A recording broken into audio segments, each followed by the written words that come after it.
untuk membersihkan hati dan pikiran kita, sekaligus meluruskan niat kita, itu kurang lebih ada 5 hal yang dapat ditempuh.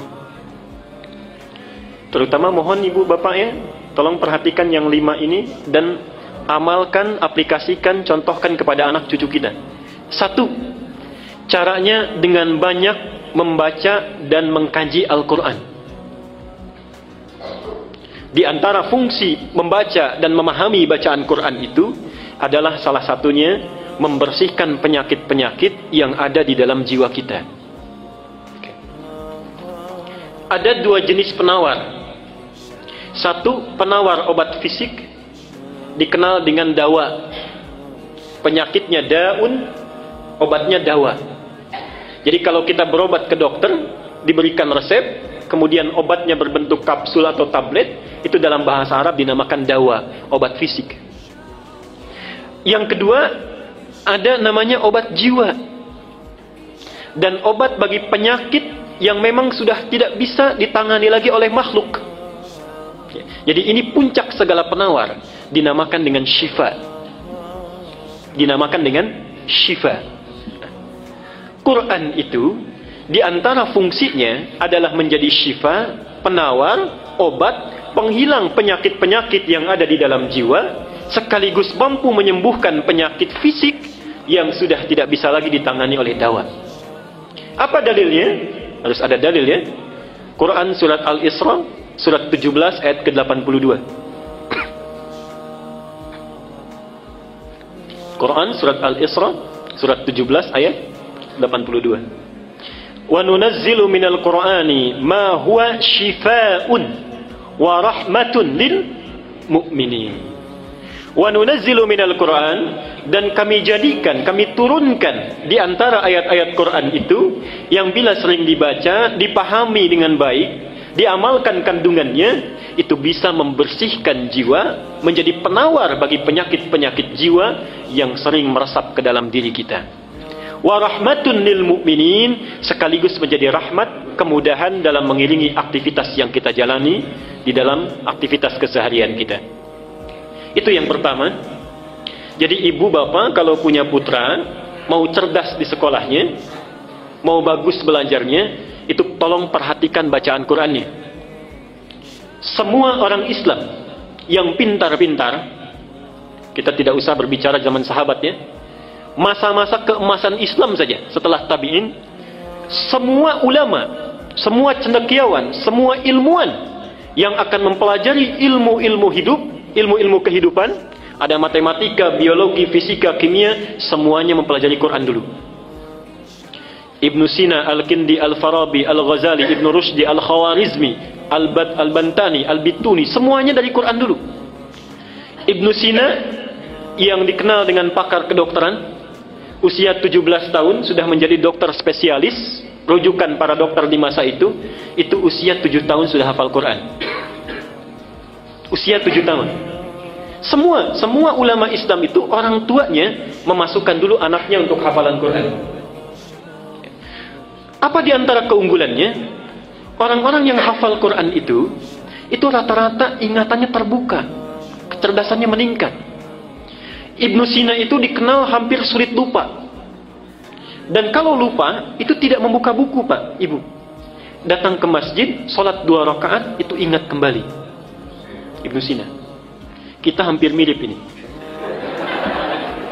Cuma bedanya kalau kita sholat, semua ingat.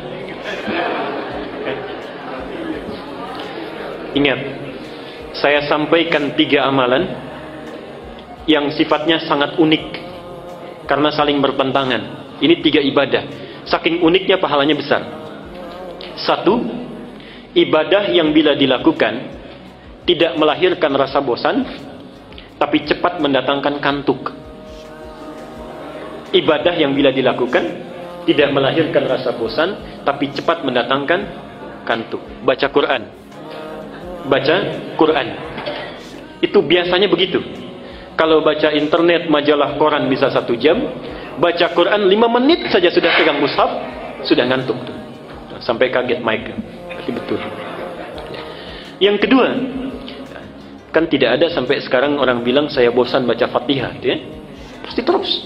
Tapi baik dibaca dalam sholat ataupun biasa, itu cepat ngantuk.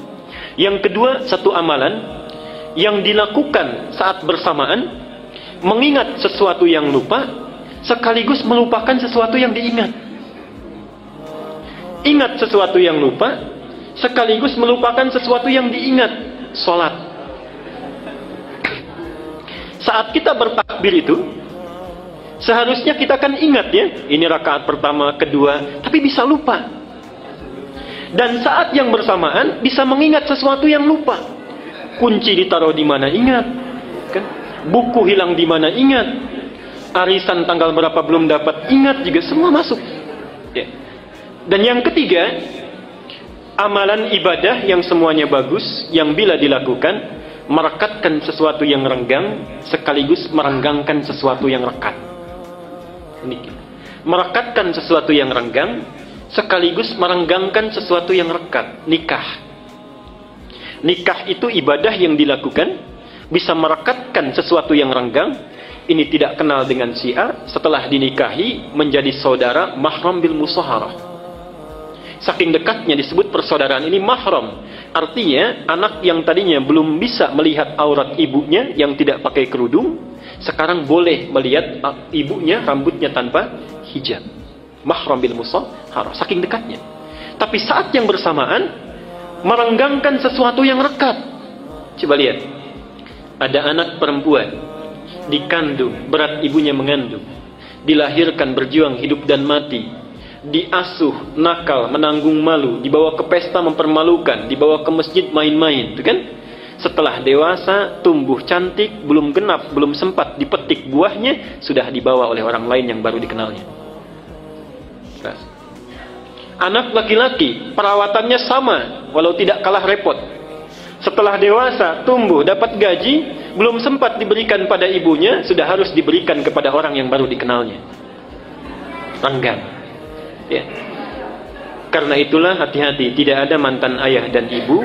Dan kata Nabi, celaka bu'dan liman adraka abawahil kibar falam yudkhilal jannah. Celaka orang yang masih hidup bersama orang tuanya, sudah sepuh tapi tidak mampu memasukkannya ke dalam surga. Yang kedua adalah memperbanyak sholat malam. Memperbanyak sholat malam, rajin tahajud. Itu untuk membersihkan jiwa dan pikiran kita. Dalilnya surat Al-Muzammil ayat ke-6. Inna nasyi'atal laili hiya ashaddu wat'aw wa aqwamu qila. Sungguh bangun malam itu, salat malam itu lebih cepat menyentuh kepada jiwa. Di antaranya bisa membersihkan diri kita. Saya cepat saja. Al-Muzammil ayat ke-6. Yang ketiga, banyak melakukan puasa. Banyak melakukan puasa. Di antara fungsi puasa itu memperbaiki perilaku yang tidak baik dan membersihkan penyakit jiwa yang buruk. Mana dalilnya? Sahih Al-Bukhari nomor hadis 1869. Sahih Al-Bukhari nomor hadis 1869.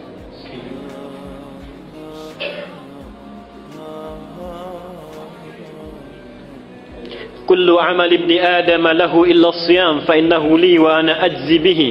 Setiap amal anak Adam itu untuknya kecuali puasa, maka dia untukku dan aku yang memberi pahalanya. Terusannya apa?